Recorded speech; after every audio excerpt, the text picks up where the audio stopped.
Je suis très heureux d'être parmi vous. Cette conférence est emblématique pour moi, puisque c'est mon premier contact avec la Roumanie. Première fois que j'ai l'honneur et le plaisir de venir faire des conférences ici à Bucarest. Et comme c'est la première de plusieurs conférences, celle-ci a une valeur symbolique extrêmement forte et je vous remercie de la partager avec moi. Alors, on m'a donné un sujet de traiter, j'ai tiré un sujet, et ce sujet, c'est les nouvelles gouvernances. Alors, dans un premier temps, j'ai eu peur, comme toute personne qui tire un sujet. On se dit, oulala, est-ce que je saurais exactement traiter un sujet si complexe? Parce que c'est énorme, les nouvelles gouvernances, je vais m'en expliquer dans un deuxième temps. Et puis ensuite, je me suis dit, mais c'est une très bonne idée qu'a eu mon professeur de me donner ce sujet, parce qu'il vient en même temps résumer toute la nouveauté de nos modes de régulation internationale. C'est-à-dire derrière ce mot barbare de gouvernance, il y a une nouveauté qui est encore teintée d'obscurité. C'est-à-dire que la mauvaise blague à faire à un étudiant, je vois qu'il y a quelques étudiants là, c'est de lui demander comme sujet d'examen de définir la gouvernance. C'est extrêmement difficile. C'est un concept qui se cherche encore, qui n'est pas véritablement homologué dans les lexiques de sciences sociales. Et derrière ces incertitudes, vous retrouvez aussi tous les problèmes, à peu près un condensé absolu des problèmes auxquels nous sommes confrontés dans un contexte de mondialisation. Donc c'est dans cette double perspective, je crois qu'il faut réfléchir sur la gouvernance. À savoir, est-ce qu'on peut accéder à un gouvernement mondial, une régulation mondiale? Et d'autre part, toutes les difficultés ne sont-elles pas liées aux incertitudes que nous ressentons encore aujourd'hui face à la mondialisation? Alors, commençons, si vous le voulez bien, par une petite histoire conceptuelle. D'où vient le mot? Le mot, lorsque j'étais étudiant, n'existait pas. Lorsque j'étais étudiant à Sciences Po, on m'aurait parlé de gouvernance, j'aurais dit c'est une faute de français, ce mot n'existe pas. Et effectivement, si vous regardez l'histoire sémantique des années 70, vous voyez apparaître toute une floraison de termes inconnus. Gouvernementalité, vous vous rendez compte? Quel choc pour Larousse. Gouvernementabilité, et puis gouvernance. Le mot gouvernance apparaît dans les années 70. Et ça, c'est une première indication extrêmement forte. Parce que les années 70, nous le savons maintenant avec le recul, à l'époque on ne le savait pas, très intéressant, mais nous savons maintenant avec le recul que le début des années 70, c'est le début de la prise de conscience de la mondialisation. Si je vous replace dans l'ambiance des années 70, nous avons vécu en 1973 ce que nous appelions à l'époque le choc pétrolier. Le choc pétrolier, ça a été en même temps une réaction à la guerre d'octobre 73 entre Israël et plusieurs pays arabes, mais ça a été surtout le début de la grande aventure du renchérissement du prix du pétrole. Mais ce que nous ne savions pas à l'époque, et je parle de mémoire, j'avais 23 ans à l'époque, c'est que derrière ce choc pétrolier, c'était un phénomène beaucoup plus important qui commençait à se manifester, c'est-à-dire la mondialisation de l'économie. Alors entendons-nous bien, la mondialisation de l'économie au sens contemporain de mondialisation, non pas au sens d'ouverture aux échanges internationaux, qui est une histoire qui remonte à la Renaissance. Mais la mondialisation telle que nous la définissons aujourd'hui, j'y reviendrai tout à l'heure, commence à apparaître comme paramètre dans le début des années 70. Et apparaît le mot gouvernance. Pourquoi a-t-on employé ce terme et que voulait-on dire par là? Pourquoi on a employé ce terme? C'est parce qu'on était encore à l'époque, en même temps, dans l'entrée dans la mondialisation et en pleine guerre froide, ou disons bipolarité. Et ça, c'est une contradiction énorme. La mondialisation, c'est l'interdépendance généralisée, alors que la bipolarité et ce restant de guerre froide qu'on vivait dans les années 70, même si c'était encore la détente, on était dans l'époque globale de la guerre froide, ces deux notions étaient tout à fait contradictoires. Interdépendance liée à la mondialisation et affrontement de blocs. Donc, on partait de l'idée, qui d'ailleurs n'a pas été démentie après la chute du mur, que en toute hypothèse, il n'y aurait pas un gouvernement mondial de l'économie. Que l'idée d'un gouvernement mondial relevait de l'utopie absolue, et donc il fallait chercher quelque chose de plus timide, de plus limité, de plus modéré que l'idée de gouvernement mondial. Donc on a inventé ce terme de gouvernance. On ne l'a pas totalement inventé, car il avait une vie avant sa vie, le mot gouvernance. Et il appartenait au langage de l'entreprise. C'est-à-dire qu'au sein des entreprises, s'était développé dès les années 60, début des années 60, ce qu'on appelait la corporate governance. Corporate governance, c'était cette révolution managériale, comme on le disait à l'époque, qui devait marquer l'entreprise. Dans les années 60, toute une pensée managériale apparaissait, l'idée que l'on pouvait en quelque sorte augmenter la capacité des entreprises à partir d'une saine gestion. Et les spécialistes du management, ça c'était le grand mot des années 60, management. Roger Prigouret en France avait lancé un ouvrage qui s'appelait La France et le management, qui avait fait un tabac, ça avait été un best-seller. Donc on était dans cette ambiance-là, et l'idée était de dire, mais dans le fond on peut peut-être utiliser l'idée de corporate governance pour définir et qualifier cette façon nouvelle et inédite de construire de la régulation internationale, alors que nous sommes encore dans un monde cloisonné, segmenté, du fait de la structuration liée à la bipolarité et à la guerre froide. Alors ça, c'est une première indication très forte que de penser que notre gouvernance mondiale aujourd'hui a pour ancêtre la corporate governance, c'est-à-dire la gouvernance d'entreprise. Ça a été une première étape. La deuxième étape a suivi de très très près, nous sommes dans la seconde moitié des années 70, qui a immédiatement accolé un adjectif à gouvernance pour parler de bonne gouvernance, c'est-à-dire good governance. Et cette idée de passer de la gouvernance à la bonne gouvernance est une idée qui est imputable à la Banque mondiale.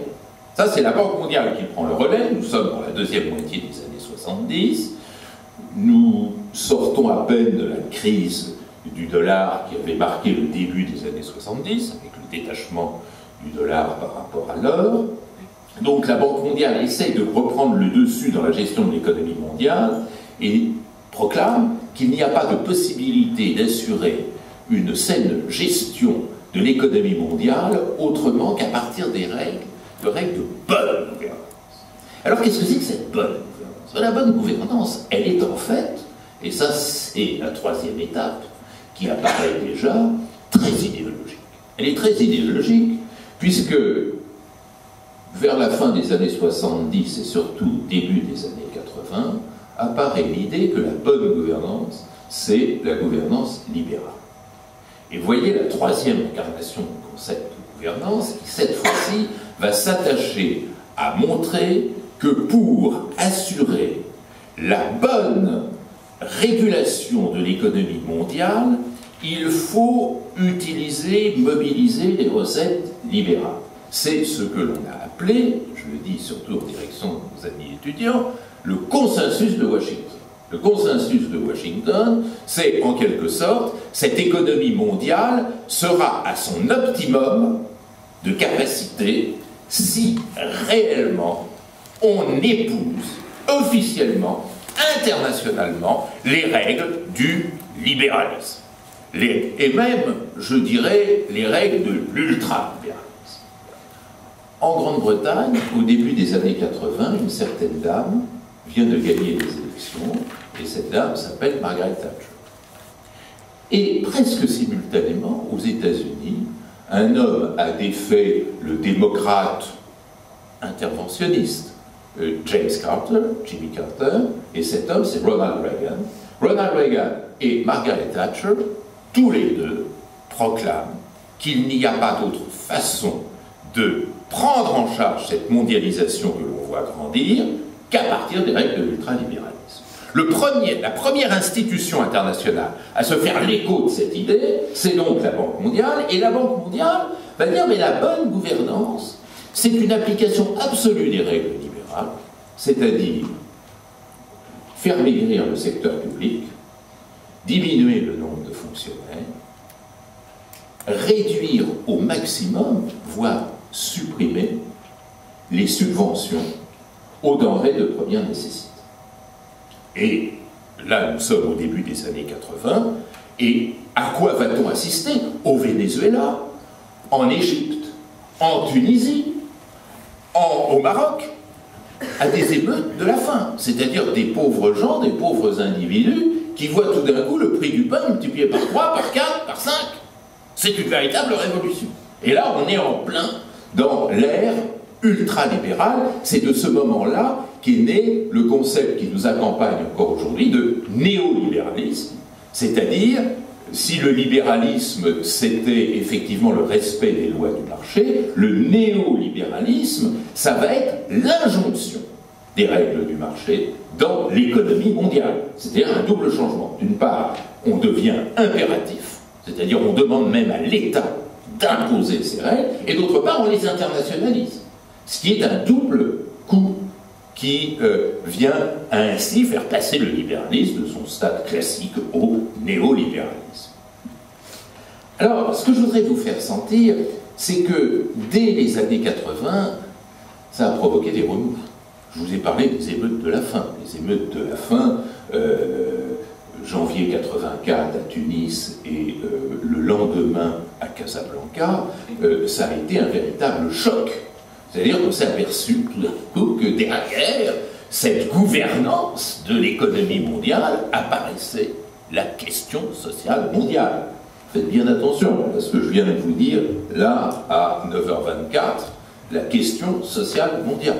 C'est la première fois, à l'occasion de ces émeutes de la faim, qu'on parle de question sociale mondiale. Mais on s'en préoccupe pas trop. On s'en préoccupe pas trop, pourquoi? Nous sommes dans les années 80, l'URSS est en train d'agoniser. Donc, on jette, comme on dit en français, le bébé avec l'eau du bain. C'est-à-dire, avec l'agonie de l'URSS, c'est tout le socialisme qui est remis en question. Question sociale mondiale, qu'est-ce que c'est que ça?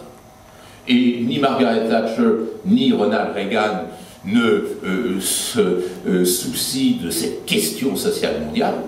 Très grave erreur, parce que, permettez-moi d'ouvrir une parenthèse, et on en reparlera demain dans la conférence que j'ai dit tout à l'heure, à l'aube, la racine profonde des révolutions arabes, c'est les émeutes de la faim de Tunis et Casablanca dans les années 80. On ne les a pas vues passer.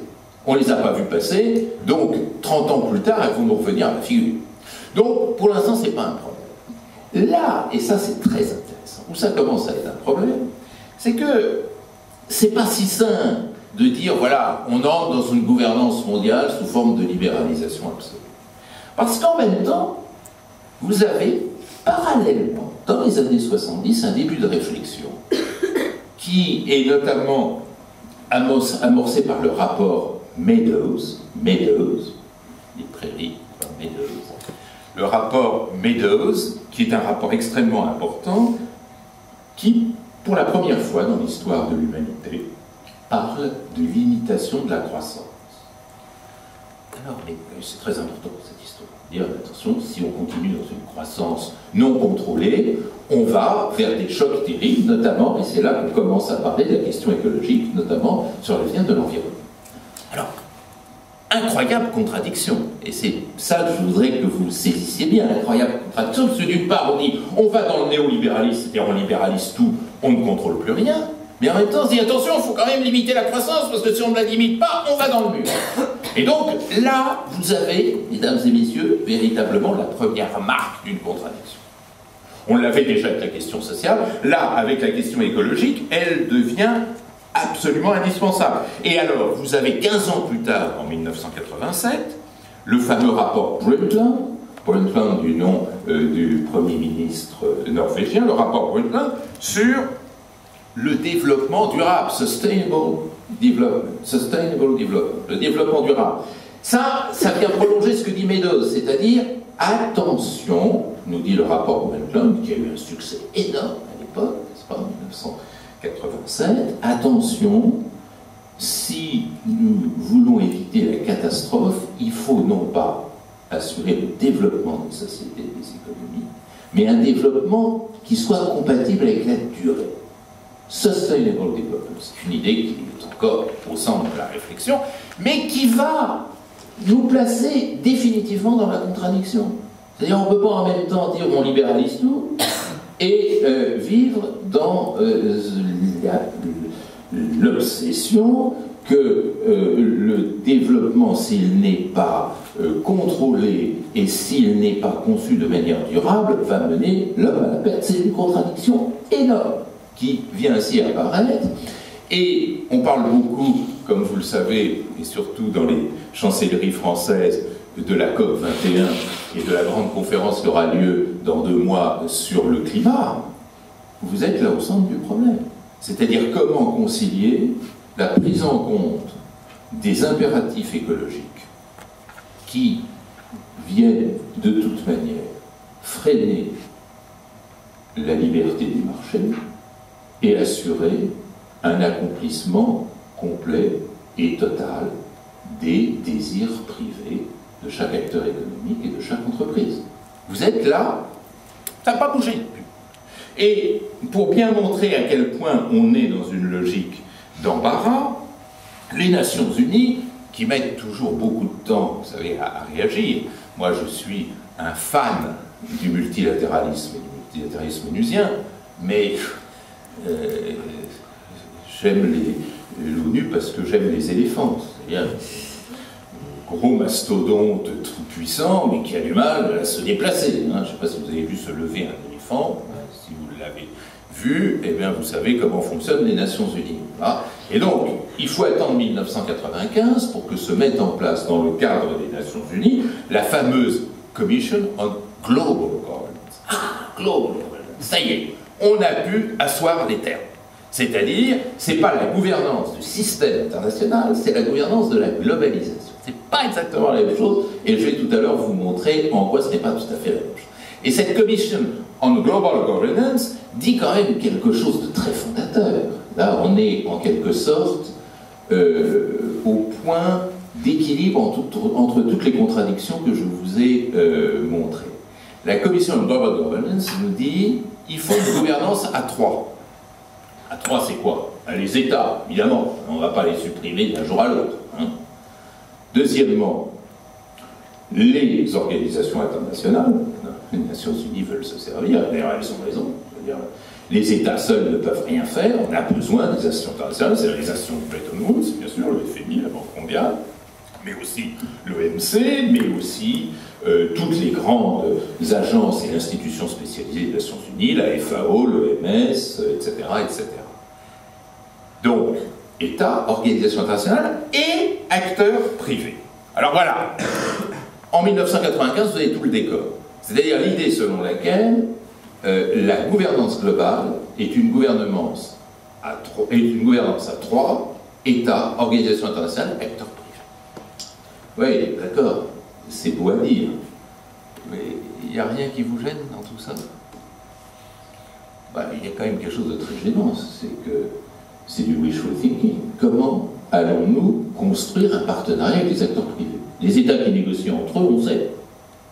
C'est la diplomatie, c'est les ambassades, les négociations bilatérales, multilatérales. Les organisations internationales, elles ont un droit, elles sont institutionnelles. Les acteurs privés, c'est qui? C'est quoi? Comment les représenter? Alors, ce n'est pas un sujet impossible. Vous savez, cocorico pour la France, que dès 1919, la France a été la première à introduire les acteurs privés dans le fonctionnement des institutions internationales avec la création du Bureau international du travail, Organisation internationale du travail, à l'initiative d'un socialiste français qui s'appelle Albert Thomas, qui en a été le premier président, et qui a inventé ce phénomène extraordinaire qui est la gouvernance multi-acteurs. C'est-à-dire l'OIT, Organisation internationale du travail, qui est son siège à Genève, fonctionne par la coopération entre États, salariés, patrons. Les 3. Alors les salariés, c'est les syndicats qui sont représentés là, et les patrons, c'est les organisations patronales. Donc on a une petite idée, mais en fait une très vague idée. Alors, ce que je voudrais vous dire maintenant, c'est comment on est passé dans le concret. C'est bien d'avoir des idées, mais encore faut-il les concrétiser. Alors, la première idée, c'est qu'il a fallu trouver un socle à tout ça. C'est-à-dire, c'est très bien de dire il faut une gouvernance multi-acteurs, gouvernance globale, global governance. Oui, mais quel sera le principe de fonctionnement? Quelle sera la grammaire de fonctionnement? Et c'est là qu'intervient un débat que je vous invite à méditer. Pour nos amis étudiants, c'est un très beau sujet d'examen futur, qui est la fameuse aventure des Global Commons. Vous savez, quand on dit des choses en anglais, ça ne va pas plaire à M. Pommier, mais c'est pour montrer que c'est très sérieux. S'il y a un mot anglais, c'est que la chose est très sérieuse. Alors, les Global Commons, qu'est-ce que c'est que les Global Commons? On traduit ça en français par les biens communs globaux. L'idée, c'est de dire, eh bien, on a besoin d'une gouvernance mondiale parce que l'humanité est désormais solidaire. Nous sommes dans une économie mondialisée, c'est-à-dire dans une économie interdépendante, où tout le monde dépend de tout le monde, et où il est donc important de gérer au quotidien cette interdépendance. Vous comprenez ça? C'est une révolution. J'insiste parce que c'est une révolution. Avant, le principe, c'était la souveraineté. Chacun est souverain, et puis les souverains coopèrent entre eux. Là, on dit non, on n'est plus souverain, justement. On est interdépendant, et donc il faut gouverner cette masse interdépendante. C'est presque un renversement. L'interdépendance, c'est le contraire de la souveraineté. Mais qu'est-ce qui fonde cette interdépendance? Eh bien, c'est les biens communs globaux. Qu'est-ce que c'est que les biens communs globaux? C'est ces biens dont tout le monde est dépositaire, dont tout le monde a besoin pour la survie de tous. C'est ces biens dont nous sommes dépositaires pour la survie de tous. Alors, il vient, j'imagine, immédiatement en tête l'eau, l'air, certaines matières premières essentielles. On sait maintenant que l'existence même d'une humanité, vous voyez, on ne parle plus des Roumains, des Français, des Anglais, des Chinois, l'humanité suppose que ces biens communs appartiennent véritablement à tous et soient gérés par tous. Et donc, le grand fondement de la gouvernance globale, c'est de dire, on fait de la gouvernance globale parce qu'il y a des biens communs essentiels qu'il faut que nous régissions tous ensemble. Je vais vous donner un exemple très concret. Imaginez que tout d'un coup le régime international de l'aviation civile s'effondre, que les États ne sont plus d'accord sur le régime de circulation des avions, et à ce moment-là, qu'est-ce qui se passe? Tous les avions sont cloués au sol, comme lorsqu'il y a eu le volcan islandais qui a... Sauf que ça risque d'être durable. Il n'y a pas d'accord international, donc les avions ne peuvent plus voler. Qu'est-ce qui se passe, mesdames et messieurs, en 2015, si plus aucun avion peut voler?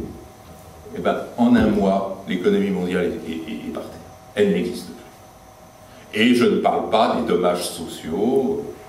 L'avion, ça permet de transporter des malades, ça permet de transporter des médecins vers leurs malades, etc., etc. Mais il n'y a plus d'économie. Donc, on a eu cette intuition très forte. Hein.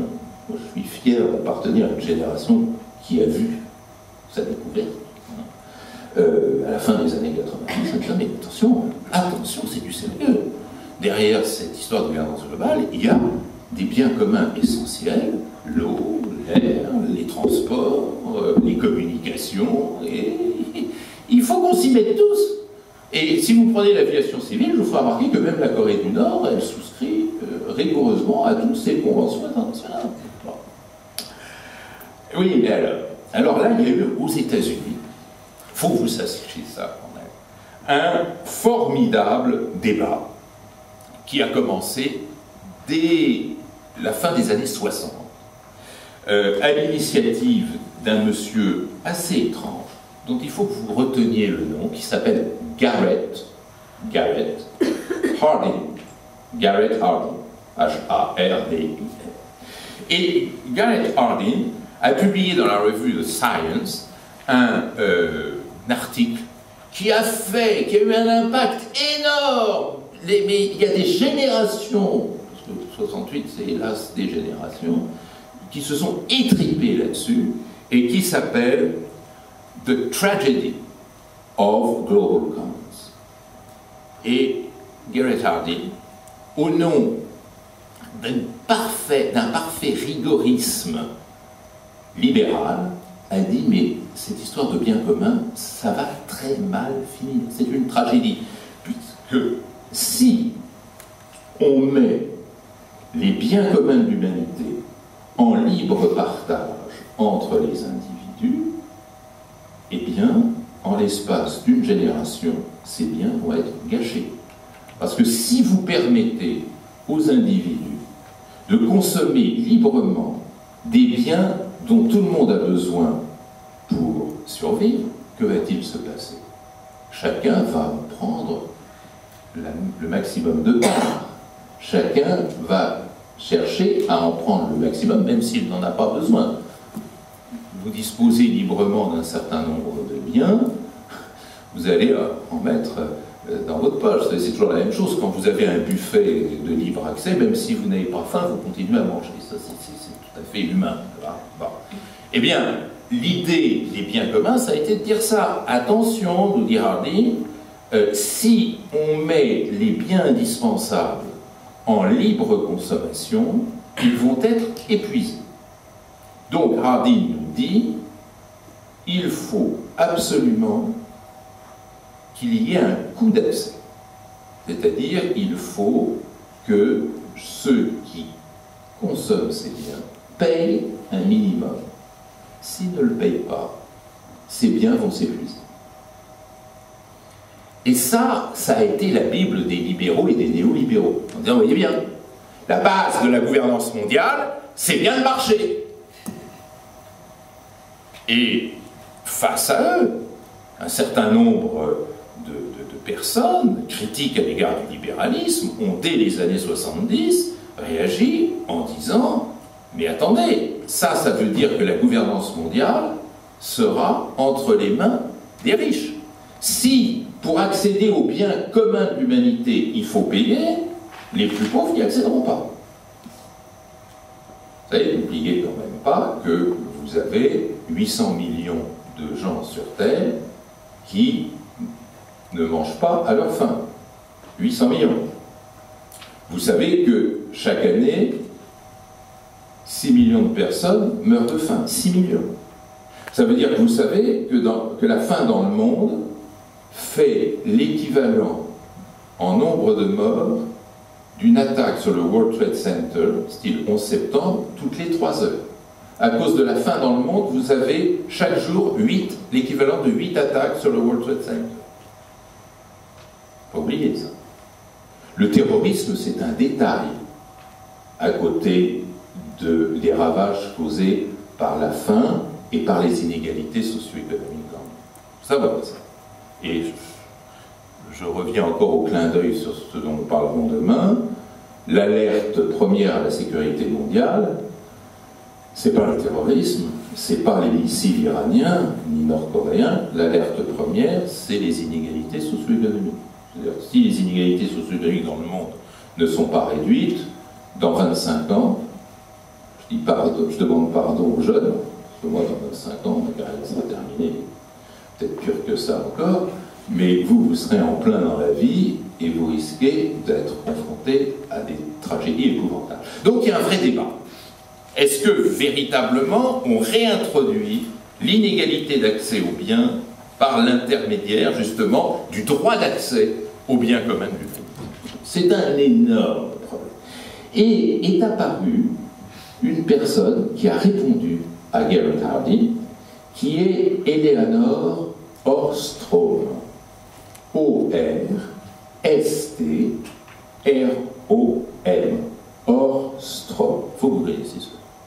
Eleanor Ostrom, qui a eu le prix Nobel d'économie, quelqu'un qui a une certaine célébrité, Eleanor Ostrom a dit, mais non, Garrett Hardin se trompe.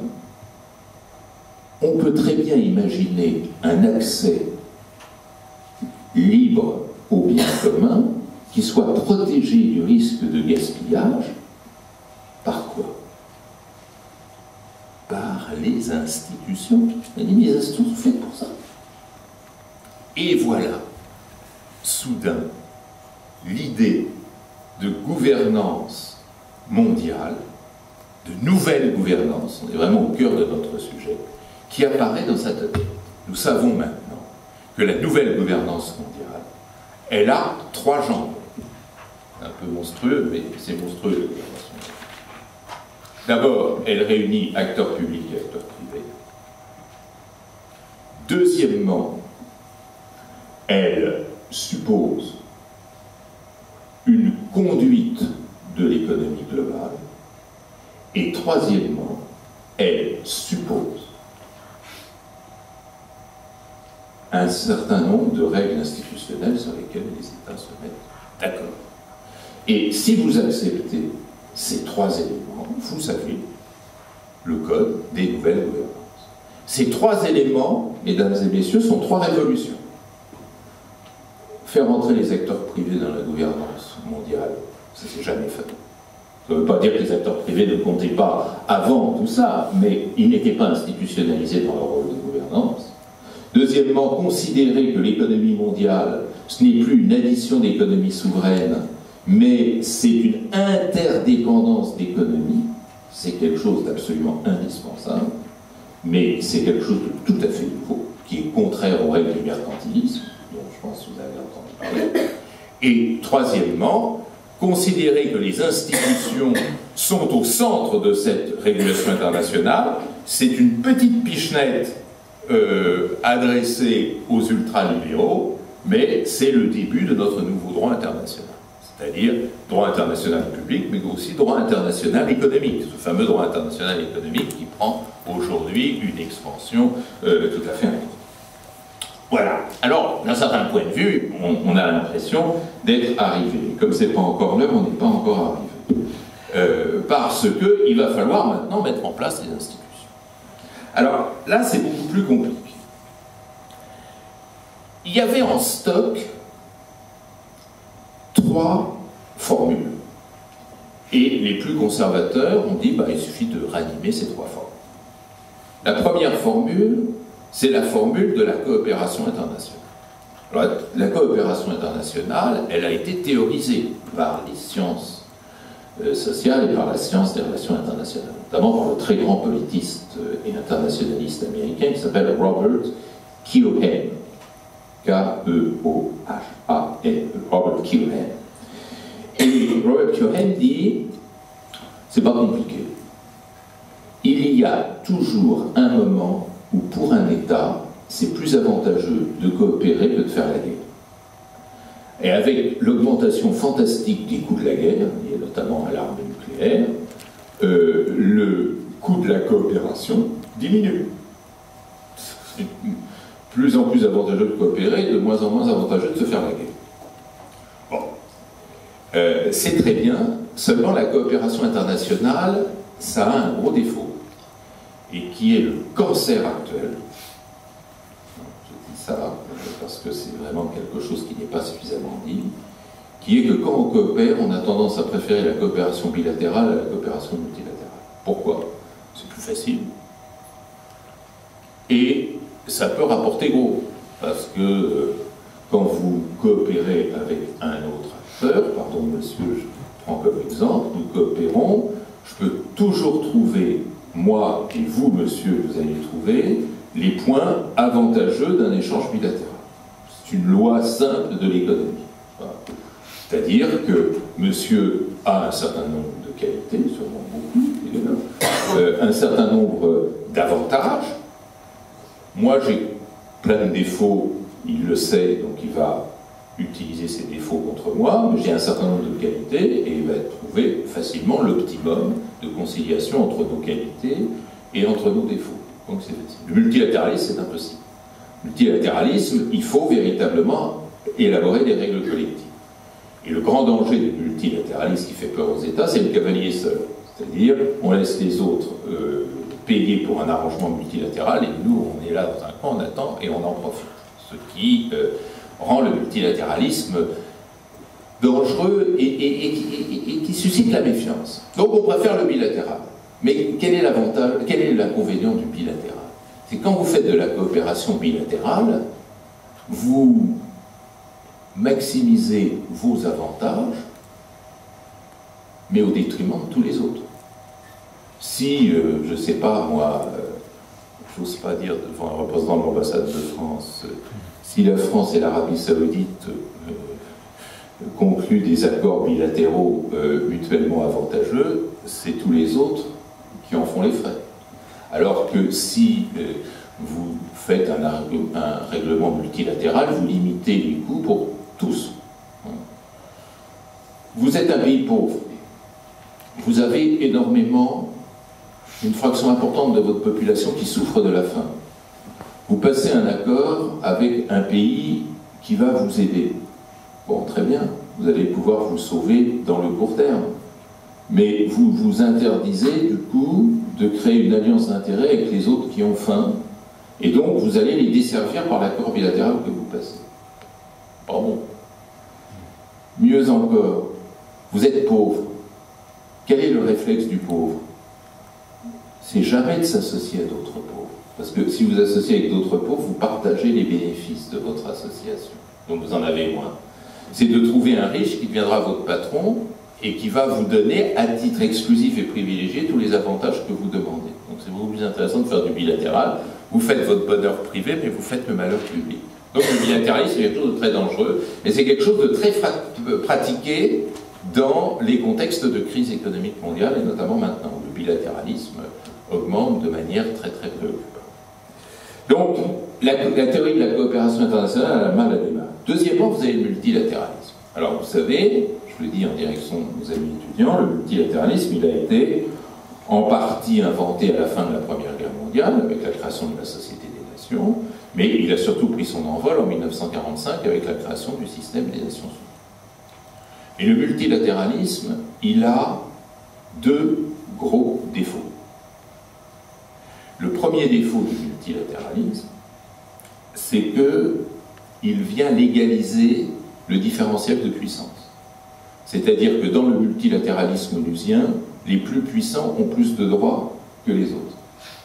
C'est la fameuse règle terrible du droit de veto au Conseil de sécurité dont disposent les 5 membres permanents.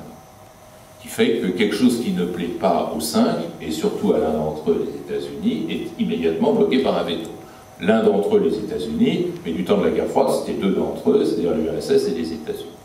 Donc en fait, si vous regardez le multilatéralisme de près, c'était pendant la guerre froide un condominium américano-soviétique, et c'est aujourd'hui un exercice d'équilibre qui favorise les puissants par rapport aux pauvres. Donc ça, c'est un premier blocage. Sévère, qui fait que notamment, je n'ai pas le temps de développer, mais il faut que vous sachiez que toute la gouvernance de la sécurité collective est bloquée par ça. C'est-à-dire, moi, qui suis puissant, je peux m'opposer à tout régime de sécurité collective qui ne me plaît pas. Mais moi, faible, si une disposition réglementant la sécurité collective est adoptée contre mes intérêts, je ne peux rien faire, je dois l'accepter. Donc, c'est quelque chose, non seulement d'inégalitaire, mais l'inégalité, c'est seulement une affaire d'éthique, mais c'est plus qu'inégalitaire. C'est non fonctionnel, parce que cela reproduit un régime de sécurité collectif qui n'est avantageux que pour les plus puissants. Or, avez-vous remarqué où les guerres ont lieu aujourd'hui? Non pas chez les plus puissants, mais chez les plus faibles et les plus pauvres. Donc, pourquoi croyez-vous qu'on n'arrive pas à trouver de solution aux crises du Moyen-Orient? C'est parce que, précisément, les acteurs locaux sont très peu impliqués dans la définition d'un régime de sécurité collective régional. Ça, c'est un premier défaut. Il y a un autre défaut du multilatéralisme onusien dans la définition d'une gouvernance mondiale, c'est l'incapacité de prendre en charge les problèmes économiques et sociaux. Je vous rappelle qu'il y a aux Nations Unies 2 conseils qui gèrent l'ordre mondial, un que vous connaissez très bien parce qu'on en parle tout le temps, qui est le Conseil de sécurité, et vous avez un autre conseil dont personne ne parle, qui s'appelle l'ECOSOC, le Conseil économique et social. Bon, il y a un troisième, mais qui ne fonctionne plus, c'est le Conseil de tutelle. Le Conseil économique et social, qu'est-ce que c'est? C'est un conseil qui est chargé d'examiner toutes les questions économiques et sociales mondiales. Moi, j'ai été une fois, enfin, on a été plusieurs fois avec mes étudiants de master de Sciences Po visiter les Nations Unies, et à chaque fois, on a une visite au Conseil économique et social, c'est fabuleux. C'est absolument fabuleux. Vous entrez dans une pièce gigantesque, vous voyez au fond de la pièce une dizaine de personnes, vous regardez bien et vous voyez que sous cette dizaine de personnes, il y a la moitié qui dort. Mais je ne sais pas une blague, je vous raconte comme ça. Il en reste 5, il y en a un qui parle, il en reste 4, il y en a 2 qui font des mots croisés, un qui fait un sudoku, et le 10e, il est là parce qu'il s'est trompé de porte. C'est terrible, c'est absolument terrible. La paralysie complète des mécanismes de régulation économique et sociale des Nations Unies, c'est quelque chose mais d'inimaginable. Alors, on avait bien pensé à une solution, il y a beaucoup de gens qui se battent pour ça. Faire entrer les grandes questions économiques et sociales du monde dans le Conseil de sécurité. Et ça, c'est une idée, notamment, qui a fleuri avec un grand secrétaire général des Nations Unies, qui est un peu oublié aujourd'hui, qui est égyptien, qui s'appelle Boutros Boutros-Ghali. Et Boutros Boutros-Ghali a écrit en 1992 un livre qui s'appelle Agenda pour la paix, dans lequel il dit la première cause des guerres aujourd'hui, c'est l'injustice sociale. Là, voilà l'injustice sociale dont je vous parlais tout à l'heure. S'il y a des guerres, c'est à cause de ça. C'est plus à cause des rivalités de puissance. C'est à cause des injustices sociales. Donc, si on veut faire baisser le nombre et l'intensité des guerres aujourd'hui, il faut corriger l'injustice sociale. C'est un changement révolutionnaire d'agenda.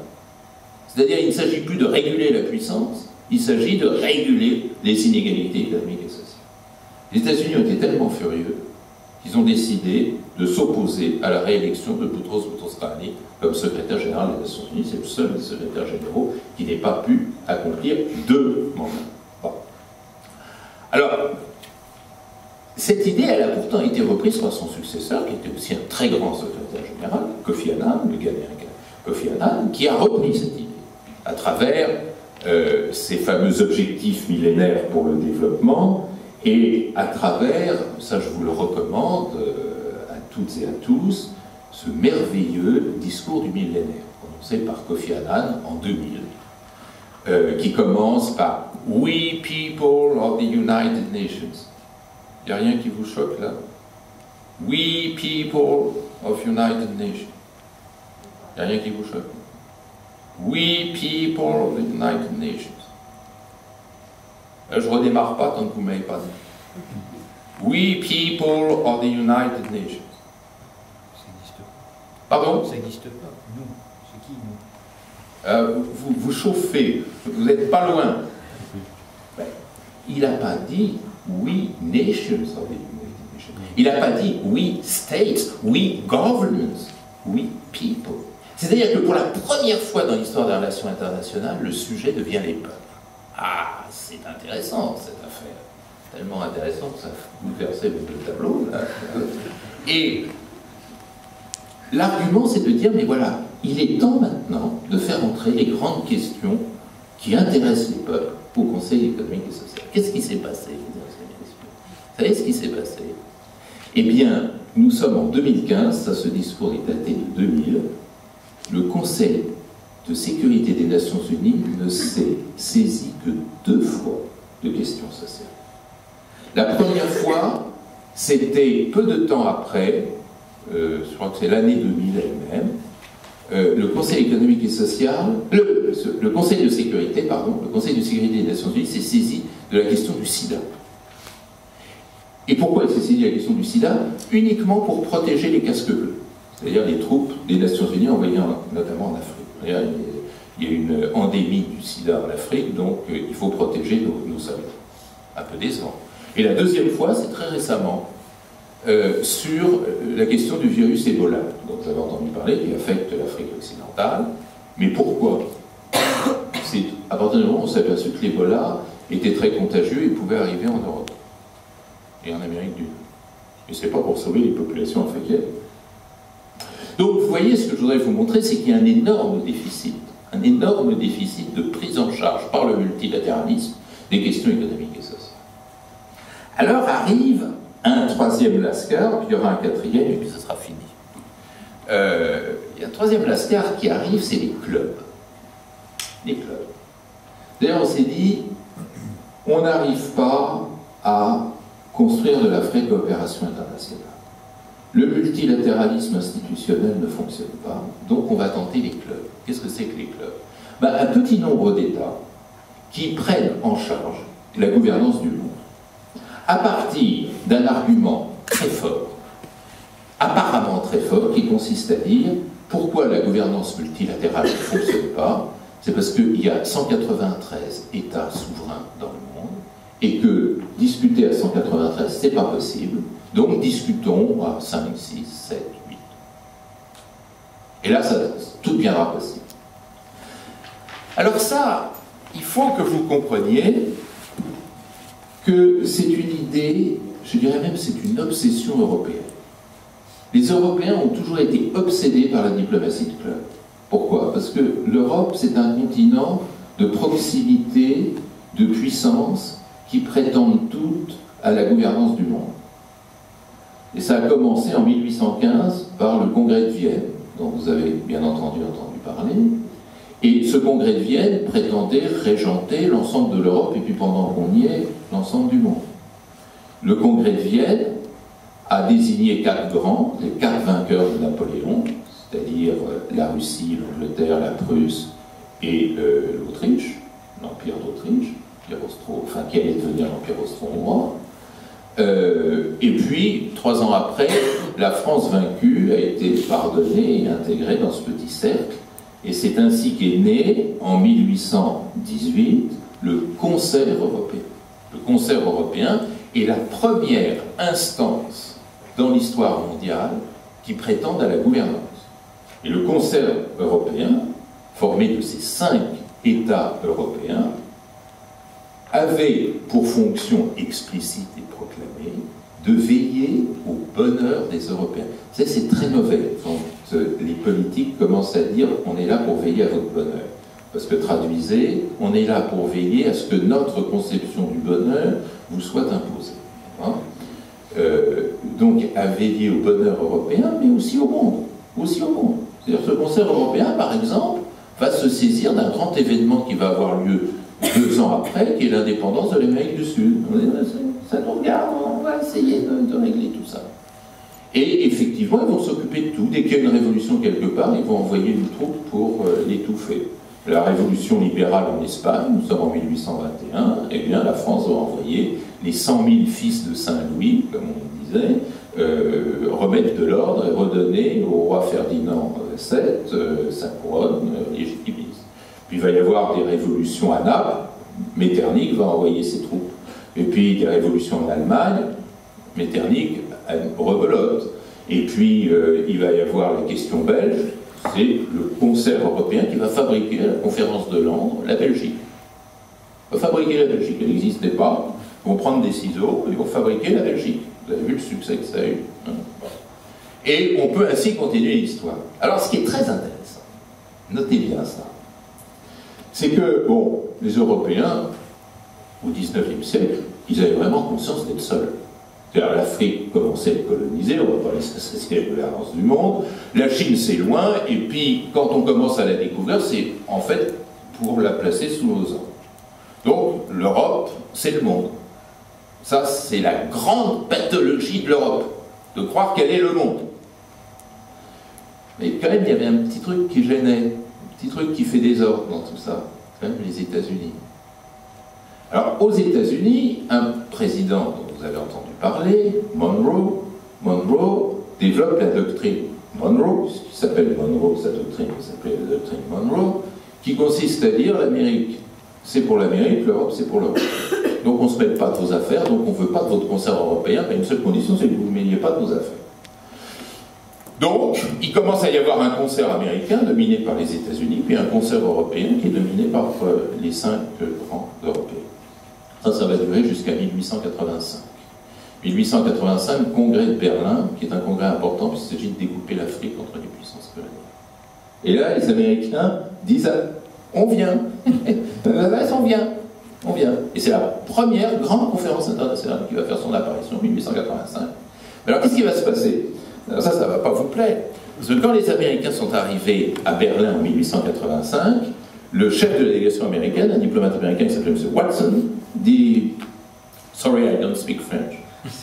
We have to move to English. » Et c'est depuis ce jour-là que l'anglais est devenu la langue de conférences internationales. Les Anglais, ils parlaient français dans les conférences internationales. Hein.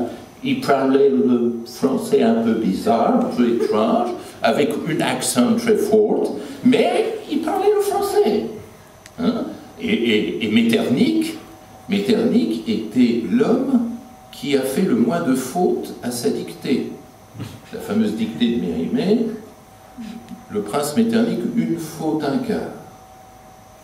La femme de Napoléon III, l'impératrice Eugénie, 56 fautes. Bon, donc c'est pour vous dire, mais c'est fini, l'anglais va devenir la langue internationale. Mais si je vous dis ça, c'est aussi pour vous dire que les Américains n'aiment pas la diplomatie de conseil. Il n'y a jamais eu d'intérêt des États-Unis pour la diplomatie de conseil. Pourquoi? Parce que ce qui intéresse les États-Unis, historiquement, c'est d'être le leader. Et concert, ça veut dire partager. Et là, si 5 minutes, eh bien alors, on est dans les 5 dernières minutes. Et donc, l'idée du gouvernement de club, de la gouvernance de club, c'est une idée européenne qui ne plaît pas tellement aux Américains. Et ne vous étonnez pas si le fameux G, qui va être d'abord un G6, va être lancé en 1975, non pas par les Américains, mais par un président français, Valéry Giscard d'Estaing, avec 5 autres puissances, c'est pour ça que ça va être d'abord le G6, et c'est-à-dire les 5 autres puissances, c'est les États-Unis, le Japon, l'Allemagne, l'Italie, et donc la France, et l'Angleterre, et Grande-Bretagne, et la France. Et les Canadiens vont beaucoup pleurer, c'est bien que l'année suivante, ils vont être accueillis, le G6 va devenir G7, et c'est ce que vous connaissez. Mais pourquoi le G7 est né? Le G7 est né parce que les États-Unis, dans les années 70, étaient considérablement affaiblis. Affaiblis par la crise du dollar, affaiblis par le scandale de Watergate, et affaiblis par la défaite au Vietnam. Et Valéry Giscard d'Estaing va profiter de l'affaiblissement des États-Unis pour réintroduire une règle de gouvernance de club. Le G7 va devenir G7 plus 1 en 1998, quand Boris Yeltsin il sera admis en tant que représentant de la Russie, et va devenir le G8 lorsque il aura fini sa période de probation en 2002. Et maintenant, c'est le G8-1, puisque la Russie en est à nouveau exclue. Alors, je termine en m'interrogeant. Est-ce que la diplomatie de club est un bon instrument de gouvernance? Oui, vous diront les Européens qui en sont membres, c'est-à-dire les Allemands, les Britanniques et les Français, parce qu'ils disent on est pratiquement 60% du PIB mondial.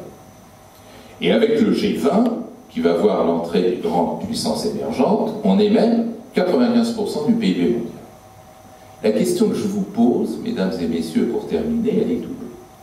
Premièrement, est-ce que le fait de représenter 60 ou 95% du PIB mondial est utile lorsqu'on sait que les membres du G8 et du G20 ne représentent que 0,5% des souffrances mondiales? Et lorsque vous avez à faire de la gouvernance et de la régulation internationale, est-ce que l'absence totale des souffrants, de ceux qui sont au milieu des conflits, est une bonne solution de gouvernance ou pas? Vous savez qu'il y a un proverbe africain, si vous venez à mes autres conférences, je vous le citerai parce que je cite toujours, proverbe africain Bambara qui dit « On ne peut pas raser la tête de quelqu'un en son absence ». Essayez, vous verrez, c'est absolument impossible. Eh bien, est-ce qu'il est raisonnable de penser à un régime de gouvernance mondiale qui exclut systématiquement tous ceux qui sont les plus faibles face à la gouvernance mondiale? Ça, c'est une première question. Et la deuxième question que je vous pose à propos de cette formule actuelle de la gouvernance mondiale, c'est est-ce que la notion de représentativité qui est au centre de notre droit politique, nous sommes tous dans des gouvernements représentatifs élus par le peuple selon des méthodes démocratiques, est-ce que le régime de représentativité peut se transposer du droit interne au droit international? Autrement dit, au nom de quoi les 8 membres du G8, les 5 membres permanents du Conseil de sécurité, ou les 19 membres du G20, parce que le G20, vous savez, il n'a pas 20 membres, il en a 19, c'est bizarre, c'est comme ça. Est-ce qu'ils peuvent se considérer comme représentant les autres? Je vais être provocant. Est-ce que la Roumanie est représentée au G8 et au Conseil de sécurité par la Grande-Bretagne ou l'Allemagne? Je ne dis pas la France pour ne pas créer de tensions diplomatiques, mais est-ce que vous considérez que vous êtes représenté par M. Cameron ou par Mme Merkel? C'est une vraie question. Qu'est-ce que ça veut dire représentativité dans une logique de gouvernance mondiale? Et puis j'en ajoute quand même une troisième question, c'est et les acteurs sociaux dans tout ça, où est-ce qu'ils sont passés? Les acteurs privés. Alors vous avez des forums sociaux qui accompagnent les grandes conférences internationales, vous avez des ONG qui sont de plus en plus actives dans la gouvernance mondiale. Avant chaque G7, les gouvernements consultent les acteurs sociaux, économiques, les ONG. Est-ce que véritablement c'est suffisant pour faire passer les intérêts économiques et sociaux dans les grandes décisions internationales? La réponse n'est pas très convaincante. Et c'est la raison pour laquelle, mesdames et messieurs, je termine cette conférence en vous disant que la gouvernance mondiale aujourd'hui, c'est encore quelque chose qui se cherche, c'est quelque chose qui n'a pas véritablement d'existence consacrée. Et c'est probablement le point que votre génération, jeunes étudiants, aurait à construire. Parce que notre génération a pu bricoler des formules de gouvernance mondiale et vivre dans le précaire, dans le provisoire. Je ne suis pas sûr que cela puisse tenir 2 générations.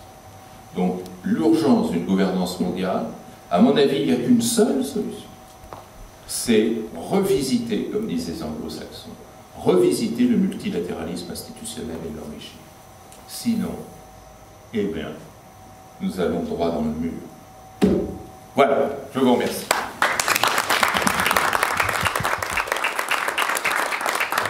Merci Christophe. Bonjour messieurs.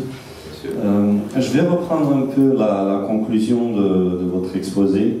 Donc la gouvernance mondiale reste quelque chose qui se cherche. Il y a une question qui me revient à l'esprit. Est-ce qu'il n'y a pas une révolution qui est dans l'air en ce moment, dans le monde? Je pense que votre remarque est très pertinente sur le plan international. Elle est doublement pertinente et vraiment je vous remercie de l'avoir faite, parce que c'était ça la vraie conclusion. Premièrement, il y a un jeu d'exclusion dans le monde actuel qui crée une situation de tension absolument énorme. Alors cette exclusion, elle existe à tous les niveaux. Elle existe au niveau institutionnel, ce que j'ai l'habitude de rebaptiser le G8 en G-185. C'est le vrai nom du G. Le G8, c'est le G-185. Donc, c'est une exclusion, et une exclusion humiliante d'un certain point de vue, et inefficace. Cette exclusion, elle est aussi d'ordre social et sociologique, parce que je vous parlais des 800 millions d'affamés, mais je dirais qu'avec la mondialisation, ça pour moi c'est fondamental, avec la mondialisation, la grande question, la question numéro 1 sur le plan international n'est plus une question géostratégique, n'est plus une question militaire, n'est plus une question de puissance, c'est une question d'inégalité. Jamais le monde a été aussi inégalitaire, parce qu'autrefois le monde était divisé. C'est-à-dire le monde pauvre, on ne le voyait pas, il était complètement exclu. Maintenant, le monde pauvre, il est au centre du monde. Et la mondialisation fait que là où il y a le plus de monde, le plus d'habitants, le plus de pression, c'est justement là où les inégalités sont les plus remarquables. Donc cela engendre une tension absolument extraordinaire. Et puis l'exclusion est aussi sur le plan symbolique. C'est-à-dire, tout se passe dans le monde actuel comme si l'Europe était encore toute seule. Et ce qui n'est pas européen est considéré comme barbare, au sens vraiment étymologique grec du terme. L'islam est une religion barbare, les populations non européennes, arabes, africaines, asiatiques sont barbares. Vous écoutez la télévision, vous avez une propagande xénophobe qui prend des proportions absolument énormes, c'est-à-dire la Chine fabrique du lait qui empoisonne les bébés, fabrique des canapés qui brûlent les mollets des vieilles dames, etc. On entend ça tous les jours sur la télévision française. Je ne sais pas ce qu'il y a dans la télévision romaine, on entend ça tous les jours. C'est vraiment extraordinaire. Donc tout ça crée de formidables tensions. Et là où vous avez encore raison, c'est qu'il y a une institutionnalisation tellement faible du dialogue dans notre monde actuel que une partie de l'humanité est maintenant en situation de considérer que sa seule façon de se faire entendre est la violence. Regardez une carte des conflits mondiaux et mettez à côté la carte que nous fournit le PNUD, Programme des Nations Unies pour le développement, des indices de développement humain. Eh bien, les pays qui ont les plus faibles indices de développement humain, vous savez, l'indice de développement humain, c'est niveau économique, niveau d'éducation et niveau de santé. Les pays qui ont les plus faibles indices de développement humain sont aussi les pays qui sont depuis le plus longtemps en guerre. C'est-à-dire notamment toute cette bande qui va de la côte atlantique de l'Afrique jusqu'au Yémen et qui remonte jusqu'à l'Afghanistan. Tout ce monde-là, comme ça. Une espèce de grand croissant qui va de la Mauritanie à l'Afghanistan. C'est en même temps les pays les plus pauvres, disons, et les plus conflictualisés. Quand je faisais ce cours de gouvernance régionale il y a 7-8 ans, je commençais toujours en disant « c'est notre seul espoir ». C'est notre seul espoir de créer une véritable gouvernance. Quand je fais depuis 2-3 ans mon cours sur la gouvernance régionale, j'ai un peu modifié mon introduction, je dis « c'est notre premier désespoir ». Pourquoi? L'équation, et ça c'est quelque chose de très important, l'équation de la construction européenne, c'est une équation associative. C'est-à-dire le stakeholding. On s'associe ensemble pour partager les bénéfices de l'union, de l'association. C'est une conduite qui est très bien connue des spécialistes de sciences sociales et qui consiste effectivement à donner à l'association des vertus rétributrices. Le fameux adage, l'union fait la force. Ça marche quand tout va bien. Quand tout va bien, vous vous unissez et vous partagez les bénéfices. Quand tout va mal, c'est quand même le cas depuis la crise économique de 2007, et bien, quand vous vous associez, qu'est-ce que vous faites? Vous partagez les pertes. Vous ne partagez pas les bénéfices, vous partagez les pertes. Et ça, c'est l'Europe aujourd'hui.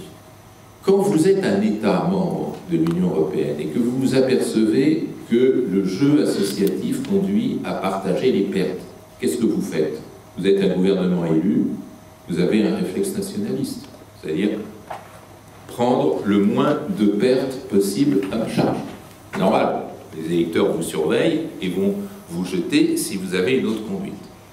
C'est la raison pour laquelle j'ai mis au point ce grand théorème. L'Union européenne, ça marche quand tout va bien et ça ne marche pas quand tout va mal. Voilà. Et aujourd'hui, et probablement pour un bon bout de temps, on est dans le tout va mal. Bien. Alors, est-ce que c'est totalement désespéré? Non, parce qu'il y a une formule de substitution. C'est-à-dire que la seule chance de survie de l'Union européenne, c'est de passer du modèle associatif, qui est son modèle actuel, au modèle solidariste. Qu'est-ce que c'est que la solidarité? La solidarité, c'est pas du tout la charité, c'est pas la compassion, c'est pas oh, le pauvre il souffre, je vais lui donner une petite consolation. Non, c'est pas ça la solidarité. La solidarité, c'est de proclamer qu'on est indissociable, ce qui est tout à fait le contraire de l'association. D'ailleurs, dissociation, indissociation et association. Association, c'est on s'associe. Voilà. Solidarité, c'est on est un ensemble unique, inséparable, indissociable. La notion de solidarité a été inventée par un grand sociologue français que je tiens immodestement pour le plus grand sociologue du monde, qui est Émile Durkheim, que je vous invite à lire, relire, je dis notamment ça aux étudiants, Durkheim. Et Durkheim a inventé le concept de solidarité en décrivant ce qu'il appelle la solidarité organique. Un corps humain. Bon, imaginez, vous avez une rage de dents très violente, très très violente. Votre cerveau ne va pas dire, oh, ça c'est le problème des dents, moi je m'en occupe pas, je continue mon bonhomme de chemin. Et votre système nerveux ne va pas dire, oh, ça tant pis pour les dents, elles avaient qu'à se brosser, moi je continue à fonctionner comme si de rien n'était. Non, quand vous avez une rage de dents, tous vos organes sont atteints. Vous digérez mal, vous avez mal à la tête, votre système nerveux est bloqué, vous avez des douleurs musculaires, bon, pas besoin de continuer les cellules. Vous risquez l'infection généralisée. Bon, vous savez tout ça. Et donc l'idée, c'est de construire ça à l'échelle des continents. Et ça peut marcher. Alors, exemple pratique, la Grèce. La Grèce. On a traité le mal grec sur le mode associatif. C'est-à-dire, voilà, on s'associe pour aider la Grèce, c'est-à-dire en fait pour emprunter à la place de la Grèce et s'enrichir sur les malheurs de la Grèce. Il ne faut pas oublier ce genre de choses qui n'est jamais dit, n'est-ce pas? Et notre but à chacun, c'est de maximiser nos gains et minimiser nos risques. Mais c'est oublier que l'Europe est dans une situation où si la Grèce va mal, à terme, c'est toute l'Europe qui ira mal. Et que donc, le réflexe qui n'existe pas en Europe, c'est de dire, si je ne veux pas une crise économique généralisée dont moi, Allemagne, j'aurai à souffrir, dont moi, France, j'aurai à souffrir, j'ai intérêt à dépenser pour la Grèce. J'ai intérêt, c'est pas de la charité, j'ai intérêt. Comme lorsque vous avez un bien immobilier, vous payez une assurance pour que, si vous avez un malheur, vous soyez couvert. Et ça, c'est exactement la même chose. C'est-à-dire que si on n'arrive pas à guérir la Grèce, c'est exactement comme quand on n'arrive pas à guérir une rage de dents, ça tourne à l'infection généralisée. Si vous ne guérissez pas la Grèce, c'est toute l'Europe qui va être infectée. Et donc, le comportement normal, c'est de dire, bah oui, c'est pas drôle, je vais être obligé de payer pour la Grèce, c'est pas drôle. De même que j'ai mal aux dents, bah, il va falloir que j'aille chez le dentiste, que je paye pour les soins dentaires. J'aurais préféré m'acheter un meuble, m'acheter une voiture, m'acheter un danseur ou une danseuse, je ne sais pas. Mais bon, voilà, je choisis effectivement de parer au plus urgent. Ça, ce réflexe-là, nous ne parvenons pas là-bas. C'est-à-dire le grand malheur de l'Europe, et de toutes les constitutions générales, l'Europe ne fait pas exception de ce point de vue-là, c'est de ne pas savoir passer du modèle associatif au modèle solidariste. Or, je vous disais en commençant la conférence que nous sommes dans une économie interdépendentialiste. C'est-à-dire que dans l'interdépendentialisme, l'association ne sert à rien. C'est la solidarité qui peut servir de thérapie. Le capitalisme est-il moral de Comte Sponville, où Todd également en avait parlé, où il disait finalement qu'on attendait aujourd'hui qu'une économie soit solidaire et création non seulement de richesses matérielles, mais aussi de richesses, enfin de venir en aide à ces fameux pauvres, ces 800 millions de personnes dont vous parliez qui mouraient de faim. Il disait... Il y a 6 millions qui meurent, il y en a 800 millions. Oui, 6 millions, pardon. Mais que... Voilà, si vous voulez, on attendait du capitalisme aujourd'hui qu'il y ait une moralité à l'intérieur et que finalement la question n'était pas de savoir si le capitalisme était moral ou immoral mais amoral et que justement aujourd'hui on est dans un mode de gouvernance qui serait plutôt amoral et que peut-être que sur les modes de gouvernance on pourrait ramener de la moralité. Ah monsieur, c'est un magnifique débat là, que vous nous proposez, vous nous donnez 2 heures là. Hein. Monsieur, il non pas près de ses sous mais près de ses heures. Hein. Bon, alors... Ce débat m'intéresse beaucoup et je serais ravi de le prolonger. Moi, mon métier, en tant que, alors je ne sais pas comment on m'appelle, politiste, sociologue, social scientist, internationaliste, etc., c'est d'exclure complètement la morale de mon agenda. Pour moi, la solidarité n'a rien à voir avec la morale. La morale, si vous voulez, c'est sur le plan de l'action. C'est-à-dire vous êtes un acteur, un gouvernant, un chef d'entreprise, etc. Évidemment que la dimension morale de votre action est incontournable. D'ailleurs, qu'elle le soit par action ou par défaut. Bon, on est toujours dans le registre de la morale. Moi, je suis, je vous le dis très modestement, l'équivalent du médecin. C'est-à-dire, je ne vais pas me poser la question de savoir si le cancer est bien ou mal, si la maladie est morale ou immorale. Moi, mon problème, c'est de savoir d'où vient la maladie et comment la soigner. Et de ce point de vue, c'est pas mon boulot. J'ai des convictions morales, je ne vous les dirai pas, hein, ça c'est dans le domaine privé, mais ce que je voudrais faire admettre, et vous avez raison, ça me distingue des auteurs que vous avez cités tout à l'heure, c'est que le comportement solidariste est pour moi est un comportement égoïste, ou en tous les cas utilitaire. S'il ne reposait pas sur l'utilité ou, a fortiori, sur l'égoïsme, je n'aurais pas le droit d'en parler. C'est-à-dire que je jouerais le tout petit médecin de campagne, tout petit médecin de famille que je suis, auprès des dirigeants. Je ne leur dirais pas « il faut faire ça parce que c'est bon ». Je ne leur dirais pas « c'est mal qu'il y ait 800 millions de personnes qui souffrent de faim ». Je leur dirais, et je leur dis d'ailleurs, ça m'arrive de leur parler, je leur dis 800 millions d'affamés dans un système mondialisé où tout le monde voit tout le monde, c'est pas mal, c'est dangereux pour vous. C'est dangereux pour vous. Et c'est là, je crois, que j'accomplis ma fonction. Alors, je vais quand même vous dévoiler, et je vais beaucoup vous étonner, je trouve aussi que c'est pas bon, que c'est révoltant, mais ça, c'est le citoyen qui parle, c'est pas le scientist, si vous voulez. Dire en français, on est obligé de dire le savant, ça fait ridicule. Bon, c'est le scientist. Bon, effectivement, en tant que scientist, pour moi, je dis, les guerres d'aujourd'hui et de demain, elles viendront des 800 millions d'affamés, directement ou indirectement, parce que ce n'était pas le sujet de ma conférence. Évidemment, le lien est plus indirect et complexe que cela. Notamment, ce que je crois mortifère dans notre monde actuel, c'est l'imaginaire mondialisé qui se crée autour de la souffrance humaine. Du temps de mes arrière-grands-parents, quand on était pauvre et affamé, on mourait en silence dans sa campagne, dans l'ignorance de la réalité mondiale. Aujourd'hui, quand on est affamé, on est en pleine ville, on voit le riche, et si on ne le voit pas directement, on le voit à travers la télévision, le net, etc. Donc ça crée un imaginaire de violence. Hein. L'imaginaire mondialisé est un imaginaire violent qui se nourrit des inégalités. Voilà, c'est ça que j'essaye de plaider. Donc, vous voyez que ce n'est même pas de la morale à ce niveau-là, c'est du danger, c'est attention. Moi, quand j'ai vu que les drones américains expédiaient vers Karachi, 20 millions d'habitants, des dizaines, des centaines de milliers de réfugiés afghans et pakistanais, j'ai dit attention, quand ils vont arriver à destination, ces gens-là, ils ne vont pas être aimables. Et effectivement, ce sont des gens qui aiment poser des bombes, c'est des gens pour qui les talibans sont très populaires, c'est des gens qui trouvent que ce que fait Daesh en Nord-Irak, c'est plutôt sympa. Mais oui, mais vous savez, c'est terrible ça.